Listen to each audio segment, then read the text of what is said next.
제자의 죽음을 앞에 두고 앞으로 남겨질 사랑하는 그 제자들의 주의를 환기시키시고 제자의 도를 재무장시키는 이런 말씀들을 가르치십니다. 제자들은 주님의 말씀처럼 서로의 권위를 인정하고 또 무조건적 관용을 베푸는 그 사랑의 정신을 실천함으로써 상호 결속하고 주변의 복음화를 위하여 일하는 솔선수범하는 이런 일들이 진행되고 있습니다.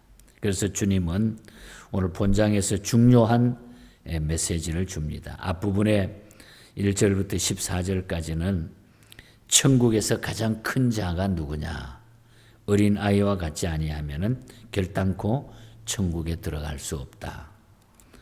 또 아이를 실족해 하지 말라. 실족해 하는 자가 있으면 연자 맷돌을 목에 두고 바다에 들어오는 것이 낫다. 이렇게 어린아이의 그 순수함과 천국에 대한 이런 메시지를 아주 순수하게 우리에게 주는 그런 메시지가 담겨져 있고, 오늘 읽어드린 본문에는 그 용서에 대한 형제가 죄를 범하면은 어떻게 하냐, 그 용서에 대한, 그리고 또 후반부 넘어가면은 역시 용서에 대하여 용서할 줄 모르는 종의 비유가 나오죠. 10,000달란트 받은 자와 또한 100데나리온을 가졌던 자, 10,000달란트를 탕감받고 자기가 돌아가다가 자기가 100데나리온 빚진 자를 만났을 때에 그걸 용서해 주지 못하고 옥에 가두게 하는 이런 용서에 대한 달란트와 빚진 자에 대한 이야기를 우리에게 들려줍니다. 그래서 오늘 아침에는 이런 주님이 이 땅 위에서 제자들이 삶의 여러 가지 순수함과 현실적인 이 문제를 어떻게 해결하고 주님 사랑하라고 하는 것인가를 주시는 용서에 대한 메시지를 우리가 한번 생각해 보려고 합니다. 다시 말하면 이것은 결국 우리는 위로는 하나님 사랑하는 거고 위에는 우리 사람, 아래로는 밑으로 사람들은 모든 이 세상 관계 속에 살기 때문에 용서와 사랑이 동반되지 않으면 우리의 삶이 바로 설 수 없다는 것입니다. 그래서 형제가 죄를 범했을 때에 사도 바울은 그런 이야기를 합니다. 갈라디아서 6장 1절에서 2절에 보면은 형제들아, 사람이 만일 무슨 범죄한 일이 드러나거든 신령한 너희는 온유한 심정으로 그러한 자를 바로잡고 내 자신을 돌아보아 너도 시험을 받을까 두려워하라. 너희가 짐을 서로 지라. 그리하여 그리스도의 법을 성취하라. 그런 말씀이 나옵니다. 그러니까 우리가 이 인간은, 사람은 하나님이 아니기 때문에 늘 범죄하게 되고 약하게 되는데, 이것을 그냥 자기 입장 속에 자기 자신은 생각지 않고 남만 비판하고 남만 정죄하는 일이 없어야 된다는 것입니다.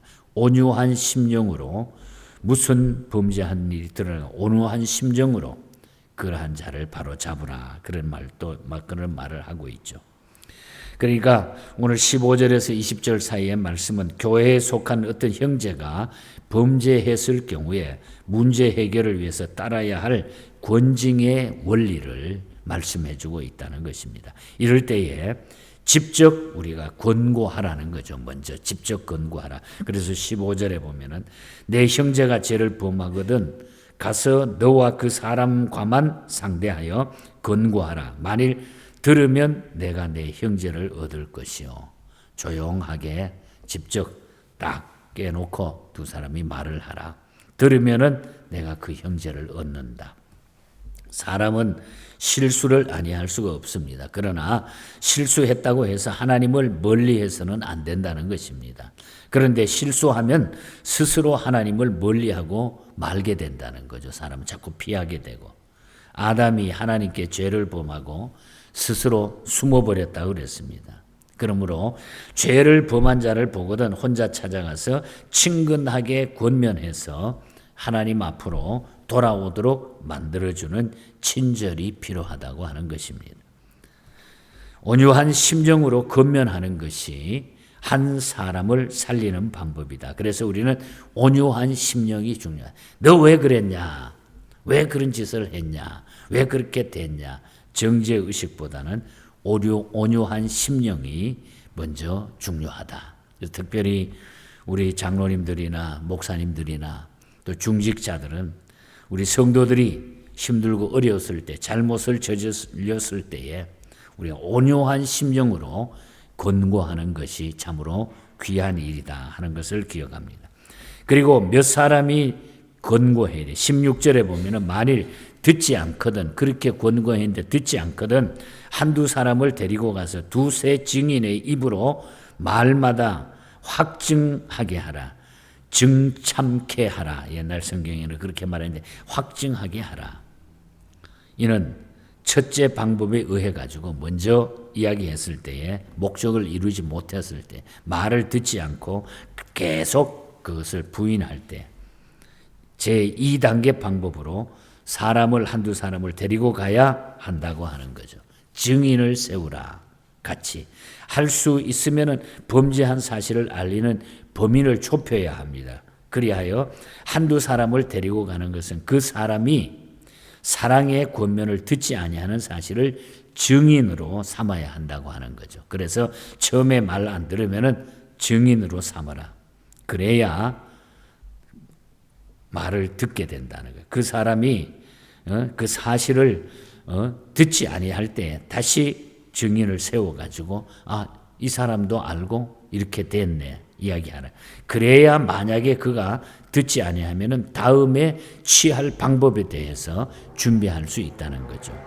여하간 죄를 지은 사람을 대할 때는 그가 기분 나쁘지 않도록 해야 한다는 거. 형제를 사랑하는 마음에서 해야 된다고 하는 거. 왜? 나도 그 죄인이 될 수 있다고 하는 거. 나도 우리 주님을 통해서 죄를 용서함 받았기 때문에 우리가 정죄의식은 하지 말고 아무리 말을 안 듣더라도 증인을 세워서 또 한 번 권고하라는 거죠. 그러다가 안 되면은 세 번째 단계는 교회가 권고해야 된다. 교회에다가 내놓아야 된다는 거죠. 왜? 우리 사람의 힘으로 안 되니까.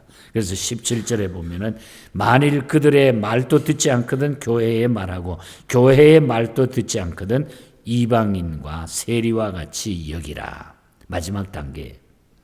첫째 방법으로도 안 되고 둘째 방법으로도 안 될 때는 마지막 수단으로 교회에 알려서 공포해서 그를 경계하도록 해야 된다.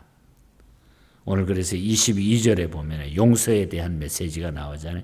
누가복음 17장 3절과 4절에도 보면은 너희는 스스로 조심하라. 만일 형제가 죄를 범하거든 경계하고 회개하거든 용서하라. 만일 하루 7번이라도 내게 죄를 얻고 7번 내게 돌아와 내게 회개하노라 하거든 너는 용서하라. 그러니까 용서에 대한 이야기를 해주는데 계속적으로 용서해 주라는 거죠. 회개만 하면. 그런데 회개하지 아니하면은 경계하도록 해가지고 이 사람을 뭐라 그랬죠? 세리와 같이 생각하라. 세리와 같이.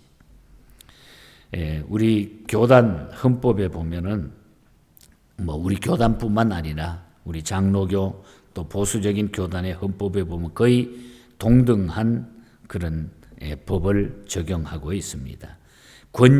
이 권징을 하는데 그 권징에 목적이 있는데 그 목적은 진리를 보호하고 그리스도의 권병과 존영을 견고하게 하나님의 영광을 나타내며 악행을 제거하고 교회를 정결케 하게 하며 덕을 세우고 범죄한 자의 신령적 유익을 도모하기 위해서 권징을 하게 된다. 벌을 내리게 된다. 그래서 그 권징이 출교가 제일 무서운 거예요. 당신은 이 교회에서 이제는 출교입니다. 나오지 못합니다. 이게 제일 무서운 점이에요. 사실 교회에서 잘려버렸다고 학교에서 퇴학을 당한다고 하는 거. 이게 제일 무서운 죄죠. 그래서 이 출교라고 하는 죄가 그 다음에 수찬정지 당신은 당분간 언제까지 성찬식에 참여할 수가 없습니다. 회개하는 심정으로 좀 기도하고 계셔야 됩니다. 성찬 예식에 참여하지 못하고 그 다음에 모든 교회에 섬기고 봉사하는 일에 잠깐 동안 스탑하고 회개하는 심정으로 그걸 반성하게 되는 이런 부분들. 또한 기간을 정해놓고 어느 정도 모든 자기의 직분을 스탑시키는 것. 뭐 이런 등등이 바로 권징의 교회의 덕을 위해서 또 그 본인의 모든 삶을 새롭게 하기 위해 정결케 하기 위해서 이런 권징의 법이 세워져 있는 겁니다. 덕을 세우고 범죄한 자의 신령한 유익을 도모하는 것이라. 그렇습니다. 교회가 권고해서 안 들으면은 권징을 해서 그가 깨닫도록 만들어 주는데 그것이 바로 마지막에는 다 하나님으로부터 멀어지게 하는, 본인이 망가지게 되는 이런 일들이 벌어지게 된다. 이러고 나서 기도하는 일들이 중요하기 때문에, 그래서 18절에 보면 이어서 이런 이야기가 갑자기 나오죠. 땅에서 매면 하늘에서도 매일 것이요, 땅에서 풀면 하늘에서도 풀리리라. 그런 용서하는 마음으로 사랑하는 마음이 있을 때 진정으로 회개의 역사가 일어나면, 기도하게 되면 놀라운 오히려 전화위복의 역사가. 그래서 주님은 우리를, 내가 그렇게 죽어야 마땅하고 용서받을 수 없는 우리들을 위해서 십자가 지시고 대신 해결해 주신, 그래서 우리는 주님을 많이 사랑하고 우리의 이웃을 내 몸과 같이 사랑해야 된다는 것입니다. 이것이 제자들에게 나누어 주신 아주 능력 있는 파워를 가질 수 있는 제자들의 삶에 주님이 메시지를 주신 거죠. 바로 오늘 우리 그리스도인들의 삶이 힘이 있고 능력이 있는 것은 바로 이 사랑의 힘이라고 하는 것입니다.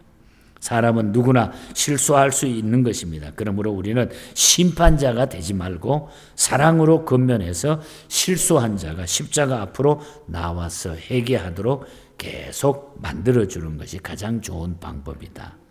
그래야 하는 것이 형제 하나를 얻는 중요한 일이기 때문이다. 그래서 우리가 기다리고 하는 것입니다. 교회는 그게 주님의 마음인 것입니다. 그래서 오늘 용서할 줄 모르는, 그 다음에 이어지는 21절에 보면은, 그런데 이 용서를 해야 되는데 10,000달란트 받은 자가, 자기가 10,000달란트면 엄청난 돈입니다. 우리 요즘으로 돈으로 계산. 그런데 막 수십 년 일해도 모자라는 그 돈을 그냥 부잣집에 대궐에 가가지고 그 주인으로부터 탕감을 받았어. 그런데 돌아오는 길에 과거에 자기한테 100데나리온, 뭐 얼마 안 되는 조그만 돈을 자기한테 빌려갔는데 그 사람을 보자마자 너 왜 내 돈 안 갚아? 너 이놈 해가지고 감옥에 집어넣었다 그러잖아요.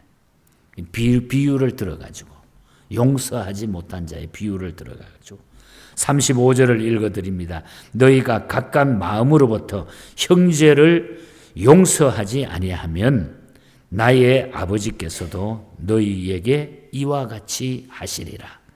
우리가 이 땅 위에서 형제를 용서하지 아니하면 나도 너를 용서하지 않겠다. 용서가 얼마나 중요해. 그래서 우리는 내가 잘못된 사람을 정죄하지 하면 안 돼요. 나는 용서해야 돼. 그 다음에 잘못된 것은 우리 하나님이 하신다고, 하나님이 하신다 하는 거. 그 사람하고 그냥 담을 쌓아가지고 원수가 되는 이런 일이 있어서는 안 된다. 오히려 그를 위해서 우리가 기도해야 된다. 아침에 우리가 각상수 교수님이 작곡한 찬양 불렀잖아요. 내 마음과 정성 다하여 주 너희 하나님을 사랑하라. 내 몸을 아끼고 사랑하듯 형제와 이웃을 사랑하라. 널 미워 해치는 원수나도 언제나 너그럽게 사랑하라. 널 핍박하는 자 위에서도 진실한 마음으로 복을 빌라. 복을 빌라. 복을 빌라. 주께서 우리에게 명하시니 그 명령 따라서 살아가리. 주 앞에 모든 일 잘 행케 하시고 이후에 주를 배울 때 상 받게 하소서. 이 찬송도 307일 찰스 웨슬리도 똑같은 심정으로 부르심 받들어 내 형제 섬기며 구주의 뜻을 따라서 내 정성 다하리. 형제를 섬기며 이웃을 사랑하라. 믿음 변치 않기 위하여 늘 기도의 삶과 형제 사랑과 하나님 사랑과 이웃 사랑이 동반될 때에 이것이 파워 있는 그리스도인의 삶이 되는 거예요. 그냥 어떤 데는 예수는 혼자 다 믿는 것처럼 하는데 사람과의 관계가 막 벌어져 있는 사람들. 그거 우리가 고쳐야 돼요. 하나님 앞에. 그래서 우리는 제자들에게 너희가 능력 있게 이 땅 위에 복음 사역 감당하기 위해서는 이러한 삶들이 너희에게 바로 만들어져야 된다고 하는. 그래서 천국은 그러면서 어린아이와 같지 아니하면 들어갈 수가 없다. 오늘 주신 말씀을 가슴에 품고 우리가 이미 알지만은 이제 이 말씀을 내가 가슴에 품고 그대로 하나님 앞에 서는 그날까지 살겠습니다 하고 우리의 삶을 돌아보면서 좀 복되고 여유 있고 기쁜 삶이 되시기를 주님 이름으로 간절히 축복합니다. 하나님 아버지 감사합니다.